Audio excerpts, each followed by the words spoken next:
Hello, இது உங்களுக்கே நியாயமா இருக்கா? என்ன ரசமா போட்டுட்டே இப்ப நான் காலேஜ் ஜூனியரா வந்தாலும் பிரச்சனை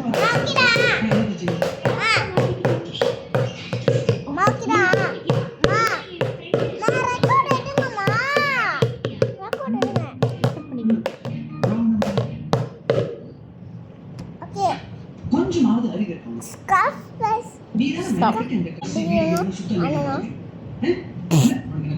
என்ன பண்ணணும்? சப்ஸ்கிரைப் பண்ணல மிம்மி எப்படி வாட்டும் திருப்பி செய்யுங்க